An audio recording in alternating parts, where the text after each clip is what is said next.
And welcome to Legal Basics with Srhr Global. And my name is Tian. Today we discuss a rather controversial topic, especially in our African cultures, which is sexual reproductive health and rights of children.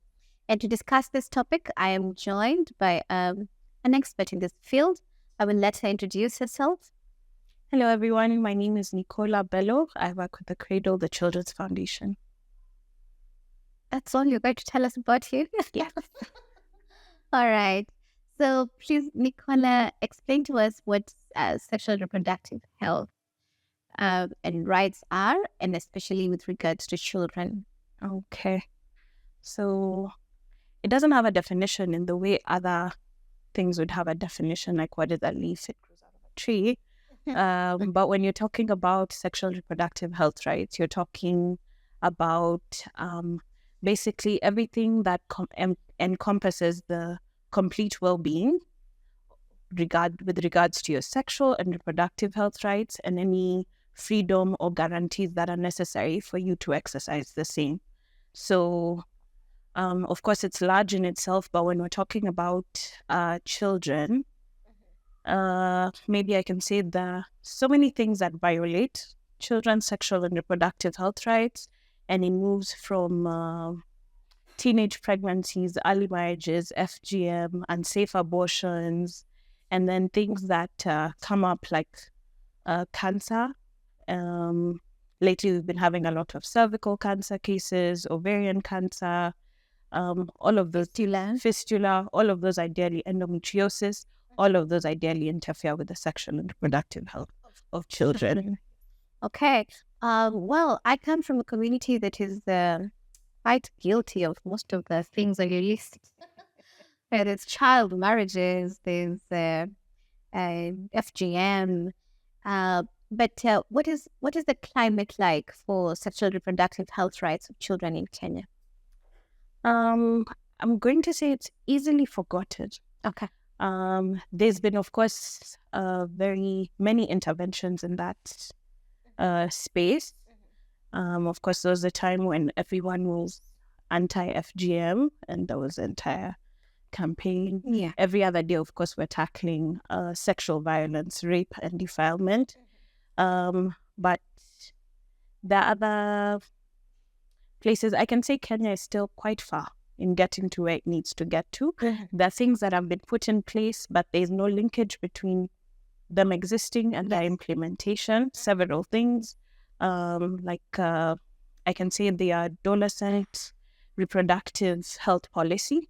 There was one in 2003 till 2015. I was an adolescent around the 2015 period, never heard of it, never saw it. It came and it went. Yeah. Now we have another one in 2015, and I'm almost certain it's 80% of the adolescents who are yet to interact or even know that something like that exists. It's not getting to its clients. Yeah. Yeah. But I think also that has, just from our African background where sexual discussions are taboo, this could be part of the reason why it's really not getting to the children, the people that it's supposed to help.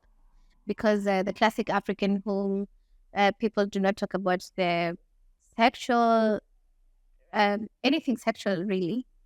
Parents hardly even talk to their children about their body parts. In fact, I think just in very recent days is when I've heard some trainers say, don't tell your children that this is a doo-doo. Tell them what it is, because they need to know what it is. Tell them, don't let a person touch you here and touch you there, because these conversations are important, and there's no other way to get children on board on their rights. But what are some of the issues that are specific to Kenya that are happening to children just because we have not been able to come alive into this space and be able to work with the children to ensure that they know what applies to them and what rights they have?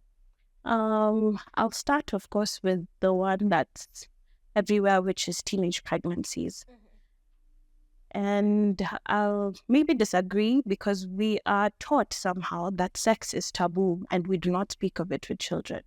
But we are also existing in a space of child marriage, and we're existing in a space where it's not a boyfriend, a girlfriend, they go away. It's a space where two families come together and give out one of that. And one of the conditions of marriage is sex. Yes. So really, it is not taboo in the manner that we claim it is taboo. Okay. You get, Okay. you get what I mean? Yes, It is not taboo. It is existing. Yeah. It's a bit more taboo when you are apparently offering the information freely to your children. But again, you use the word parents, which is what I'd focus on, because previously in very many communities, there were structures that existed to give sexual and reproductive health information. Very many places, of course, there was always the girls were going to the aunts or the older ladies in the community, and the boys were also going into the different, even when they're having their initiation, there's the conversation around it. So what I could say is, because there's been a breakdown of community structure for children, and now all information ideally comes from parents, parents are the issue. Yes. What schools? What is the role of the school? What is the role of the school? That is a good question. System, yeah. Because most parents, and I think I could be one of those parents. Yes. I feel like, oh my God, some of these conversations are so hard. It's better if the teacher does it for me. That's just running away from parents. Exactly. But do the schools have a role? I'm going to say yes. I'm going to say yes because children ideally spend more than 80% of their time in school for that period. They're starting school at 6:30 sometimes and coming back home at 6:30. So I can see why we would trust the school to handle it. But school only, what's it called? It's seconds, whatever a parent says. Yeah. It seconds whatever a parent says. And there's a sensitivity towards sex, of course, that a school is not going to do. It's not going to be one teacher, 100 students, and then let's break down what's going on with you in your body today. Please tell the remaining 99 of us so we can all share in your story and feed into it. So of course it has to start from parents, but of course we have an issue with the curriculum. We have the biggest issue with age-appropriate comprehensive sexual education. And the minute you mention it, I just feel like the church is watching me. I don't know where they are, but the church is watching. Yeah. So, of course, there's a gap, but ideally, when it comes down to it, even the curriculum is developed by teachers, but the teachers are parents. Oh, yeah. The issue here is all the parents have an issue. It's the same. Yes, the issues are parents. Right. We see when you talk about age appropriateness, it's such a big deal. I mean, even me as a parent, some things I struggle with. Yes. I think, maybe when my kids are 18, I'll be able to have that conversation. Until then, But for example, in my village, I've observed that the public primary schools have a very high number of teen pregnancies, even compared to the high schools. And it makes me wonder, how much does this child know about her own body? I can imagine some of them don't even know when they are pregnant. They don't even know whether they can find protection in certain centers. They don't know about emergency contraceptive. Probably what is preached is abstinence, which is a good thing. But what happens when there's no abstinence? Do you feel like there has been enough information beyond abstinence? Yeah, definitely not. And I speak as someone who works with a lot of children. I know schools where we have to tailor our information just to make sure we're not kicked out of the school, lest we say something that goes against, which is very interesting because you will be speaking to the children about safe sex. The school will say don't speak, but the school has pregnant girls in it. So then it's a bit, if I'm going to, it's just funny. Yeah. It's funny because clearly the children are having sex, and the age of debut currently is at 9 years old. So if it's 9 to 18, you're waiting a decade to talk to your child about something they have been doing. Yeah. All this time. So the conversation needs to be on the table. Exactly. All right. So what are the current interventions to bridge this gap? I'm going to say, well, they're broken down. There's been various. Of course, on a social level, we have seen many people coming. And maybe I'm focusing a lot on one portion of SRH, but even in terms of the interventions we've had with menstruation. Yeah. That's also an SRH Yeah. intervention. The introduction of the HPV vaccine, that's an intervention that has come in. Yeah. So I will say there's a lot that has come in on a social level. Of course, we could always do better. There's a lot of awareness creation with a few barriers here and there, but I've interacted with a lot of organizations that are talking to children and talking to caregivers as well. On the legislative side, of course, we have different pieces of legislation that protect children or give children access to SRH in different forms. There's always a Sexual Offences Act. Oh, yes. And there's the Children's Act now. There's also the Family Reproductive Health Care Bill, which covers the information that adolescents are to receive and children are to receive in terms of their reproductive health. So I can see there's been intervention, even on a budgetary platform. I know there's budgetary allocation for issues around reproductive health, but the issue is the linkage. Yes. So we've had situations where whatever was approved within the budget has gone back, not because we do not have different reproductive health issues going on, but because there's a lack of the linkage between the money and those who require access to this information. Of course, we have the school health policy. Yes. So maybe as a parent, I could ask you if you're aware of the school health policy. I am not. In fact, I'm very ashamed. What is in that? Yes, there's also an adolescent reproductive health policy. So that's what I'm saying. There's been steps, but we're not working together. Okay. Yes, it's not intersectoral. Everyone is making their steps at different levels. So we're still skipping the main point. If the Ministry of Health comes up with something, it's great. Then it mandates the Ministry of Education to do something.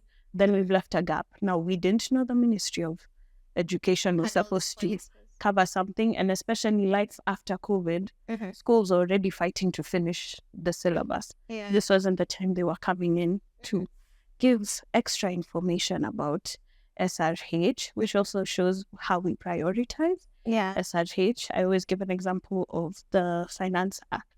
We have seen it be an act in months. Yeah. When it comes to the reproductive health care bill, we have seen it come in a previous parliamentary session. Time runs out and we have to reintroduce it. So clearly where we are prioritizing also as a country is showing when it comes to SRH.